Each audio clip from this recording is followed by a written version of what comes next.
আসসালামু আলাইকুম। এখন দেখবেন সংবাদ শিরোনাম। প্রধান উপদেষ্টার সঙ্গে দেখা করলেন বিএনপি চেয়ারম্যান তারেক রহমান। যমুনায় 2.25 ঘন্টার সাক্ষাতে ছিলেন পরিবারের সদস্যরাও।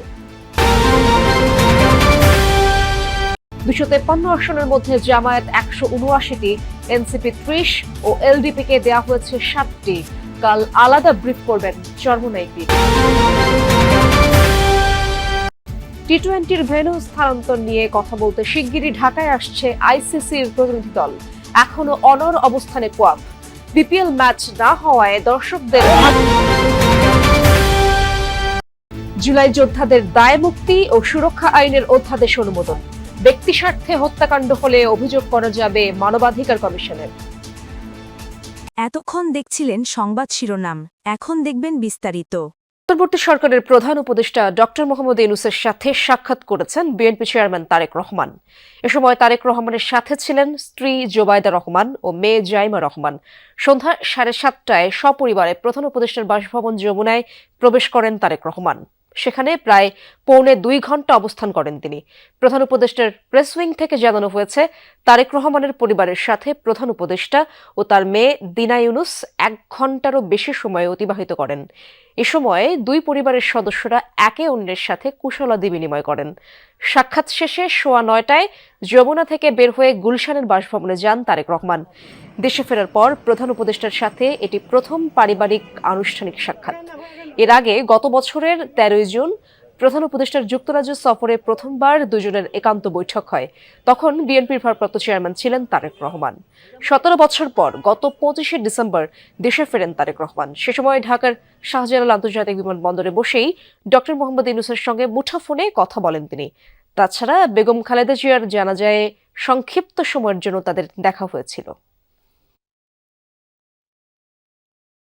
পোস্টাল ব্যালটে যে ভোট 22 তারিখ হওয়ার কথা তা কোথাও কোথাও এখনই শুরু হয়ে গেছে, এমন অভিযোগ করেছেন বিএনপির স্থায়ী কমিটির সদস্য সালাউদ্দিন আহমদ। দুপুরে সিইসির সাথে বৈঠক শেষে এই অভিযোগ করেন তিনি। বলেন, বিদেশে পাঠানো পোস্টাল ব্যালট ব্যবস্থাপনায় হওয়া ভুল ত্রুটিতে বিএনপি ক্ষতিগ্রস্ত হয়েছে। এদিকে বিকেলে সিইসির সাথে জামায়াতের প্রতিনিধি দলের বৈঠক শেষে দলটির সহকারী সেক্রেটারি জেনারেল দাবি করেন, জামায়াতের বিরুদ্ধে পোস্টাল ব্যালট নিয়ে করা মিথ্যা অভিযোগ কেবলই খোঁড়া অজুহাত। এদিকে সন্ধ্যায় নির্বাচন কমিশনার আবুল ফজল মোহাম্মদ সানাউল্লাহ বলেন, পোস্টাল ব্যালটের সাথে দেশের ভাবমূর্তি জড়িত, কোনো অবস্থাতেই এ বিষয়ে ছাড় দেবে না কমিশন। প্রধান নির্বাচন কমিশনারের সাথে কথা বলতে বৃহস্পতিবার দুপুরে নির্বাচন ভবনে যায় বিএনপির 4 সদস্যের প্রতিনিধি দল।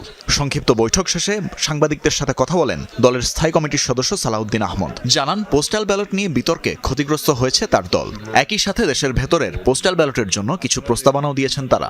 সোশ্যাল মিডিয়াতে ভিডিও আকার আসছে, একটা বাসায় 200-300 করে ব্যালট পাওয়া যাচ্ছে, কোথাও কোথাও জব্দ করা হচ্ছে, কোথাও কোথাও এখনই ভোটিং শুরু হয়ে গেছে, যেটা 22 তারিখে হওয়ার কথা, এবং কোথাও কোথাও বলছে একজনের নাম্বার দিয়ে আরেকজনের পোস্টাল ব্যালট গ্রহণ করছে।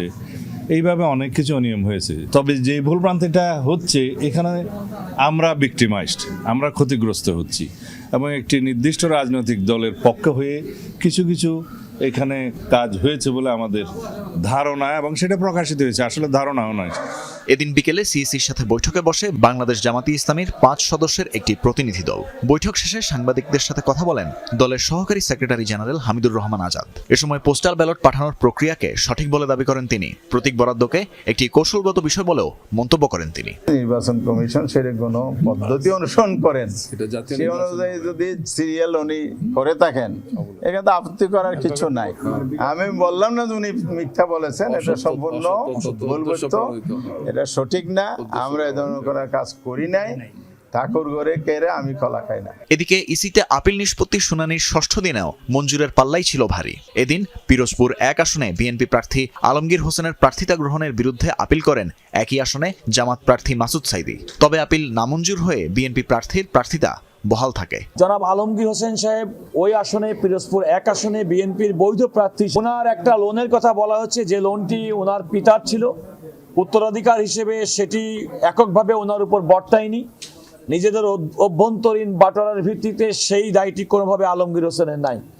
ষষ্ঠ দিনের আপিল শুনানিতে মোট 104টি আপিলের মধ্যে মঞ্জুর হয়েছে 60টি, নামঞ্জুর 34টি এবং 10টি স্থগিত। একজন ম্যাজিস্ট্রেট সাহেব জিজ্ঞেস করতেছে আপনি কি হাসিনাকে চিনেন? তখন উনি মনে করছেন শেখ হাসিনা মনে করে উনি ভয় পেয়ে গেছেন। পরবর্তীতে উনি সহ আমাদের এই নির্বাচন কমিশনে আসলেন। নির্বাচন কমিশন মহোদয় এই কথাগুলো শুনেছেন। স্বাধীনতার শক্তি যাতে নির্বাচনে না আসতে পারে সেই নমুনা ওনারা দেখিয়েছেন। এছাড়া চট্টগ্রাম 7 আসনে বৈধ হয় হুম্মাম কাদেরের প্রার্থিতা। মরহুম সালাউদ্দিন কাদের চৌধুরীর একটি ঋণ যেটা এখন পর্যন্ত পরিশোধ করা হয়নি, সেটার মধ্যে আমাকে ঋণ খেলাপি দেখানোর চেষ্টা করেছে। শুনানি ও সিইসির সাথে জামাতের বৈঠক শেষে সাংবাদিকদের সাথে কথা বলেন আবুল ফজল মোহাম্মদ সানাউল্লাহ। জানান, দেশের ভিতরে পোস্টাল ভোটের জন্য ব্যালট পাঠানো হবে প্রতীক বরাদ্দের পর। ইন কান্ট্রি পোস্টাল ভোটিংয়ে মূল ব্যালট দেওয়া হবে কিনা তা নিয়েও বৈঠকে বসবে কমিশন। যে আপনি কোনো রাজনৈতিক দল সমর্থন করেন বিধায় আপনি 5টা ভোট সংগ্রহ করে দিবেন, আপনার এনআইডি কার্ড ব্লক করা থেকে শুরু করে প্রয়োজনে তাকে সেই দেশ থেকে বাংলাদেশে রিপ্যাট্রিয়েট করার ব্যবস্থা করা হবে।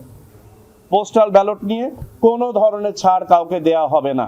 কেউ যেন না ভাবেন যে নির্বাচন কমিশন ঘুমাচ্ছে আর আপনারা যা ইচ্ছা তাই করবেন। সামাজিক মাধ্যমে ছড়িয়ে পড়া পোস্টাল ব্যালটের বিভিন্ন ভিডিও নিয়ে তিনি বলেন, যাচাই করে কিছু ভিডিও সঠিক ও কিছু ভিডিও নকল পেয়েছে কমিশন। তবে এ ব্যাপারে কারো অপরাধ প্রমাণিত হলে ক্রিমিনাল চার্জ আনার ব্যাপারে সিআইডির সাথে আলাপ করেছে ইসি। তানভীর মৌসুম, যমুনা নিউজ, ঢাকা। ইলেকশন কমিশনের জারিকৃত গেজেটের সীমানা অনুযায়ী আগামী 12 ফেব্রুয়ারি পাবনা 1 ও 2 আসনের নির্বাচন করতে বাধা নেই। আজ প্রধান বিচারপতির নেতৃত্বাধীন আপিল বিভাগ এই আদেশ দিয়েছে। অর্থাৎ সাঁথিয়া উপজেলাকে পাবনা 1 এবং সুজানগর ও বেড়া মিলে পাবনা 2 আসন গণ্য হবে। পাবনা 1 আসন থেকে বেড়া উপজেলার 4টি ইউনিয়ন এবং পৌরসভা বাদ দিয়ে পাবনা 2 আসনের সঙ্গে জুড়ে দেয়া সংক্রান্ত ইসির গেজেট অবৈধ ঘোষণার রায় স্থগিত করেছে আপিল বিভাগ।